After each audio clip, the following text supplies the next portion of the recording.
আসসালামু আলাইকুম, সবাই কেমন আছেন?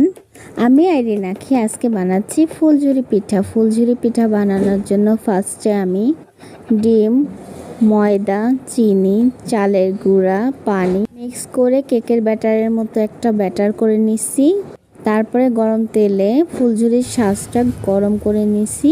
পরে আর কি ব্যাটারে শাঁসটা দিয়ে ডুবো তেলে ভেজে নিয়েছি। অনেক ইজি এই পিঠা বানানো, আর এই পিঠাটা আমার বানাইতে অনেক ভালো লাগে। এই পিঠাটা অনেক বেশি মুচমুচে হয়, যে কোনো ওয়েদারেই খাওয়া যায়। এটা বানিয়ে 20 দিন থেকে 1 মাস পর্যন্ত সংরক্ষণ করা যায়। এটা বেশি দিন থাকেও না, 2-1 দিনের মধ্যেই শেষ হয়ে যায়। এটা অনেক বেশি হয়েছিল আলহামদুলিল্লাহ। একটা ডিম দিয়ে 10 থেকে 12টার মতো পিঠা হবে। তারপরে মোগলাই ভাজতেছিলাম। মোগলাই আমার বোনের অনেক পছন্দ, আর আমি মোগলাই বানালে অনেক বেশি ক্রিস্পি হয়, ভালো লাগে, টেস্ট হয় বেশি, তাই আমাকেই বানাতে হয় আর কি।